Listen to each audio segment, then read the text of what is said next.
அனந்த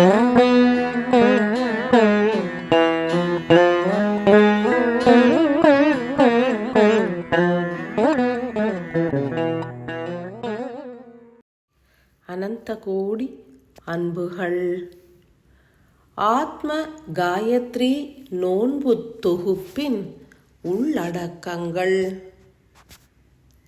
ஸ்ரீ கால பைரவரின் காப்பு கயிறு, ஆத்ம காயத்ரி மந்திரம் அச்சிடப்பட்ட அட்டைகள், சத்குரு அகத்திய மகரிஷிகள் தலைமையில் அன்பாலயத்தை வழிநடத்தும் 12 உயர் தெய்வங்களின் அஷ்டோத்திர சத நாமாவளி புத்தகம், நட்டாற்றீஸ்வரர் எனும் அகத்தீஸ்வரருக்கு அபிஷேகம் செய்யப்பட்ட சக்தி வாய்ந்த விசேஷ திருநீறு, நோன்பு தொகுப்பில் பெறப்பட்ட இத்திருநீற்றை வீட்டில் உள்ள திருநீற்றோடு கலந்து வைத்துக் கொள்ளவும்.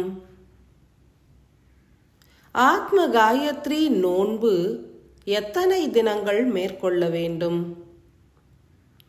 1/11/2024 அன்று தொடங்கும் நோன்பு 19/12/2024 அன்று நிறைவடைகின்றது.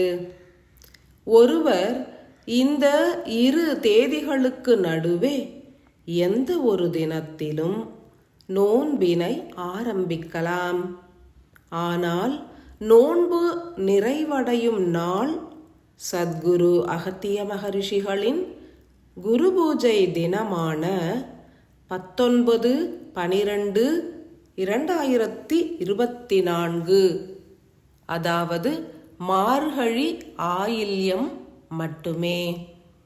அதிக தினங்கள் நோன்பு கடைபிடிப்பவர்களுக்கு பலன் அதிகமே. ஆத்ம காயத்ரி நோன்பு தொடங்கும் முறை. 1. நோன்பு ஏற்கும் குடும்பம் மற்ற உறவினர்கள் நண்பர்களை அழைத்து கொண்டு அருகில் இருக்கும் ஏதேனும் ஒரு விநாயகர் சன்னதிக்கு செல்லுங்கள். ஆலயத்தில் உள்ள விநாயகரை தரிசித்து ஏற்க உள்ள ஆத்ம காயத்ரி நோன்பு முழு பலனை அருள வேண்டும் என்றே வேண்டிக் கொள்ளுங்கள். 2. பின் கைகளில் நீரினை ஏந்தி ஓம் ஸ்ரீ ஆதிமூல கணபதியே போற்றி என்று உரைத்து நீரினை பாதம் படாத இடத்தில் நிலத்தினில் சமர்ப்பிக்கவும். இதே போன்று 3 முறை செய்யவும். 3. ஓம் ஸ்ரீ கால பைரவரே போற்றி என்று 3 முறை உரைத்து ஸ்ரீ கால பைரவரின் காப்பு கயிற்றை உங்கள் வலது கரத்தில் கட்டிக்கொள்ளுங்கள். 4. கோவிலில் ஓர் அமைதியான இடத்தை தேர்வு செய்து அவ்விடத்தை நீரினால் சுத்தம் செய்யவும். 5. பின் அவ்விடத்தில் ஒரு மரப்பலகையினை ஆசனமாக வைத்து அதில் அரிசி மாவினால் முக்கோண வடிவில் 3 புள்ளிகளை வைக்க வேண்டும். கீழே 2 புள்ளிகளும் மேலே 1 புள்ளியும் இருக்கும் விதமாக அக்கண்ணா எழுத்து போன்று அமைத்து கொள்ளவும். 1 புள்ளியை ஆதி சக்தியாக கருதி ஓம் ஸ்ரீ ஆதிசக்தியே போற்றி என்று 3 முறை உரைத்து அரிசி மாவினால் 1 புள்ளியை வைக்கவும். பின் மற்றும் 1 புள்ளியை ஆதி சிவனாக கருதி ஓம் ஸ்ரீ ஆதிசிவனே போற்றி என்று 3 முறை உரைத்து வைக்க வேண்டும். இவ்விரு புள்ளிகளையும் ஒருங்கிணைத்து தத்துவமசி எனும் ஆற்றலை பொழியும் சத்குருவாகிய அகத்திய மகரிஷிகளை தொழுது ஓம் ஸ்ரீ கல்கி அகத்தீசாய நமோ நமக என்று 3 முறை உரைத்து 3வது புள்ளியை வைக்கவும். பின் 3 புள்ளிகளையும் இணைக்கும் வகையில் அரிசி மாவினால் முக்கோணம் வரைந்து 3 அகல் விளக்குகளை 3 புள்ளிகள் மீது உள்முகமாக வைத்து தீபம் ஏற்றிக்கொள்ளுங்கள். அரிசி மாவினால் வரைந்த முக்கோண வடிவத்திற்குள் முழுமையாக அக்ஷதை அல்லது மலர்களை பரப்பி சமர்ப்பணம் செய்து கொள்ளுங்கள். 6. அன்ன ஆகாரம் அல்லது கனிகளை தீப ரூபங்களில் இருக்கும் உயர் சக்திகளுக்கு படைக்கவும். அத்துடன் ஒரு மண் குவளையில் நீர் நிரப்பி அருகில் வைத்துக் கொள்ளுங்கள். அனுதினமும் அன்னத்தை படைத்து பின்னர் உண்ண வேண்டும். இயன்றவர்கள் 48 தினங்களும் ஒரு முறை அன்ன ஆகாரமும் ஒரு முறை கனிகளையும் படைத்து உண்பதன் மூலம் பெரும் பலனை பெற்றிடுவர். கரிசலாங்கண்ணி எனப்படும் மூலிகை தாவரத்தினை எவ்விதமேனும் உண்டு வர உடல் கழிவுகளும் நீங்கும். 7. பின் கைகளில் நீரினை ஏந்தி எமது உயிரின் தேவைகள் பூர்த்தியடைந்து உயிரும் ஆன்மாவும் ஒன்றிணைந்து சிவசக்தி ரூபம் ஏற்று தத்துவமசியாக நிலைக்க வேண்டும் என்று பிரார்த்தித்து முக்கோண வடிவத்திற்குள் பரப்பப்பட்டுள்ள அக்ஷதை அல்லது மலர்களின் மேல் சமர்ப்பியுங்கள். இப்படி 3 முறை செய்யவும். மீண்டும் கைகளில் நீர் ஏந்தி இவ்வுலகில் உள்ள உயிர்கள் அனைத்தும் முக்தியடைய வேண்டும் என பிரார்த்தித்து முக்கோண வடிவத்திற்குள் பரப்பப்பட்டுள்ள அக்ஷதை அல்லது மலர்களின் மேல் சமர்ப்பியுங்கள். இதனையும் 3 முறை செய்யவும். 8. விளக்கு தீபங்களை பார்த்தவாறு அமர்ந்த பின் ஆதிசக்தி, ஆதிசிவன், சத்குரு அகத்திய மகரிஷிகள் மற்றும் ஸ்ரீ கால பைரவரின் அஷ்டோத்திரங்களை பொறுமையாக மனமுருகி பாராயணம் செய்யுங்கள். 9. பின் கண்களை மூடி கவனத்தை உங்கள் தலையின் உச்சியில் செலுத்தியபடி ஆத்ம காயத்ரி மந்திரத்தினை எண்ணற்ற முறை உரைக்கவும். குறைந்தது 27 முறை உரைத்திருக்க வேண்டும். இறுதியாக ஆசனத்தில் இருக்கும் விளக்கு தீபங்களுக்கு பக்தியுடனும் சரணாகத மனநிலையிலும் தூப தீப ஆராதனை செய்து வழிபடுங்கள். பிறகு அனைவரும் சக்தி வாய்ந்த அபிஷேக திருநீற்றை நெற்றியில் வைத்துக் கொள்ளுங்கள். 10. கூடி நின்று ஆற்றல் வழங்கிய உங்களுடைய உற்றார் உறவினர்களுக்கு இறைவனுக்கு படைத்திட்ட அன்ன ஆகாரங்கள், கனிகள் மற்றும் மந்திர உருவேற்றிய சக்தி வாய்ந்த நீரினை பிரசாதமாக பருகக் கொடுத்துவிட்டு நீங்களும் பருகிக் கொள்ளுங்கள். 11. ஆத்ம காயத்ரி மந்திரம் அச்சிடப்பட்ட அட்டையினை கோவிலுக்கு வந்திருக்கும் அறிமுகம் இல்லாத ஒரு நபருக்காவது வழங்கி ஒரு முறையாவது மந்திரம் உரைக்க உதவி புரியுங்கள். தங்களால் இயன்ற எண்ணிக்கையில் மந்திர அட்டையினை பக்தர்களுக்கு வழங்கலாம். குறைந்தபட்சம் ஒரு நபருக்காவது வழங்கி ஆத்ம காயத்ரி மந்திரம் உரைக்க உதவி இருக்க வேண்டும். ஆத்ம காயத்ரி மந்திரத்தினை உரைக்கும் மானுடர்கள் மிகவும் எளிமையாய் அகத்திய மகரிஷிகளின் ஒளிப்பாலத்தோடு இணைந்து முக்தி பெற முடியும் என்பதனை சத்குரு எடுத்துரைத்துள்ளார். எனவே ஆத்ம காயத்ரி நோன்பு மேற்கொள்ளும் அன்பு ஆன்மாக்கள் ஒவ்வொரு நாளும் தங்கள் ஊரில் வசிக்கின்ற இதுவரை அறிமுகம் இல்லாத ஏதேனும் ஒரு நபருக்காவது ஒரு முறையாவது ஆத்ம காயத்ரி மந்திரத்தை உரைக்க உதவிடல் வேண்டும். இப்படி ஆத்ம காயத்ரி மந்திரத்தை உச்சரித்ததும் அந்த நபரின் ஆன்மா சத்குரு அகத்திய மகரிஷிகளின் ஒளிப்பாலத்தோடு இணைந்துவிடும்.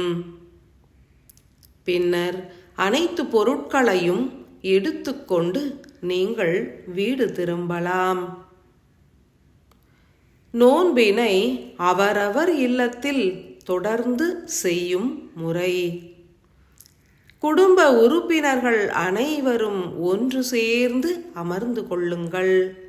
கைகளில் நீரினை ஏந்தி ஓம் ஸ்ரீ ஆதிமூல கணபதியே போற்றி என்று உரைத்து நீரினை நிலத்தினில் சமர்ப்பிக்க வேண்டும். இப்படி 3 முறை செய்யுங்கள். வீட்டில் பூஜை அறையில் ஒரு இடத்தை தேர்வு செய்து தினந்தோறும் அவ்விடத்தை நீரினால் சுத்தம் செய்யவும். பின் முதல் தினம் மேற்கொண்ட வழிமுறைகளில் எண் 5 முதல் 10 வரை உள்ள அனைத்து வழிமுறைகளையும் பின்பற்றி தினந்தோறும் நோன்பினை தொடருங்கள். ஒவ்வொரு நாளும் இல்லத்தில் நோன்பு வழிமுறைகளை நிறைவேற்றியவுடன் அருகில் உள்ள கோவிலுக்கு அல்லது பொது இடங்களுக்கோ சென்று ஆத்ம காயத்ரி மந்திரம் அச்சிடப்பட்ட அட்டையினை உங்களுக்கு அறிமுகம் இல்லாத ஒரு நபருக்கேனும் வழங்கி ஒரு முறையேனும் அதனை உரைக்க உதவி புரியுங்கள். தங்களால் இயன்ற எண்ணிக்கையில் மந்திர அட்டையினை வழங்கலாம். ஆனால் ஒரு நபருக்காவது வழங்கி அவர் ஆத்ம காயத்ரி மந்திரம் உரைக்க உதவி இருக்க வேண்டும். நோன்பு நூற்கும் நாட்களில் உங்கள் விருப்பம் போல் ஒவ்வொரு நாளும் ஒன்றிற்கும் மேற்பட்ட நபர்களுக்கு ஆத்ம காயத்ரி மந்திரத்தினை உச்சரிக்க நீங்கள் உதவலாம். நோன்பு நோக்கும் நாட்களில் அனைத்தையும் சேர்த்து 108, 1008, 10,008, 1,08,008 போன்ற எண்ணிக்கையில் நீங்கள் பல ஆன்மாக்களை சந்தித்து அவர்களை ஆத்ம காயத்ரி மந்திரம் உச்சரிக்க வைத்து விழிப்படையச் செய்திருந்தால் அது மேலும் சிறப்பு வாய்ந்தது. உதாரணத்திற்கு 48 தினங்கள் ஆத்ம காயத்ரி நோன்பினை கடைபிடிக்கும் ஒருவர் தினந்தோறும் அருகில் இருக்கும் கோவிலுக்கு சென்று ஒவ்வொரு நாளும் வெவ்வேறு புதிய 21 நபர்களுக்கு ஆத்ம காயத்ரி மந்திரம் அச்சிடப்பட்ட அட்டையினை வழங்கி அம்மந்திரத்தை ஒரு முறையேனும் உரைக்கச் செய்து விழிப்படையச் செய்திருந்தால் 48 தின இறுதியில் அவர் 1008 நபர்களின் ஆன்மாக்களை விழிப்படையச் செய்து நோன்பினை நிறைவேற்றி இருப்பார். 1008 ஆன்மத் துகள்களையும் பரிசாகப் பெற்று அதற்கு இணையான ஆன்ம சக்தியினையும் பெற்றிடுவார். இல்லத்தில் குரு பூஜை யாகம் நிகழ்த்தி நோன்பை நிறைவு செய்யும் முறை. சத்குரு அகத்திய மகரிஷிகளின் குரு பூஜை தினமான டிசம்பர் 19ஆம் நாள் அன்று மார்கழி ஆயில்ய தினத்தன்று காலை முதல் மாலை வரை உங்களால் எத்தனை ஆன்மாக்களை விழிப்படையச் செய்ய இயலுமோ அதனை செய்து சத்குரு அகத்திய மகர்ஷிகளின் பெரும் பணியினை ஓர் சிறு துரும்பாக இருந்து இயற்றி உங்களது சரணாகத நிலைதனை வெளிப்படுத்திய பின் மாலை சூரிய அஸ்தமன நாழிகையில் உங்கள் இல்லத்தில் மஞ்சள் பிள்ளையார் வைத்து வழிபடவும். சத்குரு அகத்திய மகரிஷிகளின் திருவுருவப் படத்திற்கு மலர்கள் சூட்டி வழிபடவும். அகத்திய மகரிஷிகளின் திருவுருவப் படம் இல்லாதவர்கள் மஞ்சள் தூளை உருட்டி பிடித்து வைத்து சத்குருவாய் பாவித்தும் வழிபடலாம்.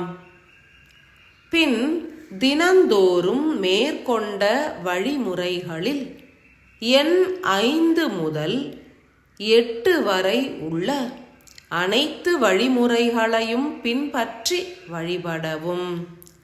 உங்கள் முயற்சியால் ஆத்ம காயத்ரி மந்திரம் உரைத்த அனைத்து ஆன்மாக்களும் சத்குரு அகத்திய மகரிஷிகள் ஒளிப்பாலத்தோடு இணைய வேண்டும் என்ற பிரார்த்தனையை செய்து 3 முறை நீரெடுத்து நிலத்தில் விடுங்கள். ஒரு மண் சட்டியில் அல்லது ஒரு தாம்பாளத்தில் மணல் பரப்பி யாகத்திற்கு பயன்படுத்தப்படும் சிறிய சமித்து குச்சிகளை வைத்து அக்னியை வளர்க்கவும். ஒருவர் அக்னிக்கு அருகில் அமர்ந்து அக்னிக்கு நெய் வார்த்து கொண்டே இருக்க வேண்டும். அப்போது அனைவரும் ஆத்ம காயத்ரி மந்திரத்தை ஒன்றிணைந்து 1 நாழிகை நேரம் ஜெபிக்க வேண்டும். பிறகு ஒருவர் மட்டும் அக்னியின் அருகில் அமர்ந்து கொள்ள வேண்டும். பூர்ணாகுதி பொருட்கள் அடங்கிய தொகுப்பு ஒன்றை பூஜை பொருட்கள் விற்கும் அங்காடியில் முன்னதாகவே வாங்கி வைத்திருக்க வேண்டும். வாங்கி வைத்திருக்கும் பூர்ணாகுதி பொருட்களை 4 பகுதிகளாக பிரித்து வைத்திருக்க வேண்டும். அங்கு இருக்கும் அனைவரும் பூர்ணாகுதி பொருட்களை தொட்டு வணங்கிய பின் அக்னிக்கு அருகில் அமர்ந்திருக்கும் நபர் இங்கு இருக்கும் அனைவரது சார்பாகவும் பூர்ணாகுதியை ஸ்ரீ கால பைரவருக்கு சமர்ப்பிக்கின்றோம் என உரைத்து 1/4 பங்கை அக்னியில் வார்க்க வேண்டும். அத்தருணத்தில் அனைவரும் ஓம் ஸ்ரீ காலபைரவரே போற்றி போற்றி என்று உரைத்து ஆகுதிகளை சமர்ப்பணம் செய்யும் வரை தங்கள் நன்றியை சமர்ப்பணம் செய்ய வேண்டும். இதே முறையில் ஆதிசக்தி, ஆதிசிவன் மற்றும் சத்குரு அகத்திய மகரிஷிகள் ஆகிய மூவருக்கும் தனித்தனியாக பூர்ணாகுதி சமர்ப்பணம் செய்ய வேண்டும். பின் வளர்த்திட்ட அக்னியானது தனியும் வரை பூஜையில் கலந்து கொண்ட அனைவரும் கண்களை மூடி சத்குரு அகத்திய மகரிஷிகளை மனதில் எண்ணியே தியானித்து ஒரு நாழிகை நேரம் எனப்படும் 24 நிமிடங்கள் அமர்ந்திருங்கள். பிறகு முக்கோண அமைப்பில் வைக்கப்பட்டுள்ள தீபங்களுக்கும் சத்குரு அகத்திய மகர்ஷிகளின் திருவுருவப் படத்திற்கும் தூப தீப ஆராதனை செய்து வழிபாடு நடத்தி சத்குரு அகத்திய மகர்ஷிகளின் ஆசிகளை பூரணமாக பெற்றிடுங்கள். இறுதியாக பூஜையில் கலந்து கொண்ட அனைவருக்கும் பிரசாதமாக அன்ன ஆகாரங்கள், கனிகள் மற்றும் நீரினை வழங்குங்கள். அன்று இரவு அருகில் உள்ள முதியோர் இல்லம், கோசாலை போன்ற இடங்களுக்கு சென்று அன்ன பிரசாதத்தினை வழங்குங்கள். ஓம் ஸ்ரீ காலபைரவரே போற்றி என்று 3 முறை உரைத்து ஸ்ரீ காலபைரவரின் காப்பு கயிற்றினை அகற்றி நீர்நிலைகளில் சமர்ப்பித்து ஆத்ம காயத்ரி நோன்பினை இனிவே நிறைவு செய்திடுங்கள். அனந்த கோடி அன்புகள்.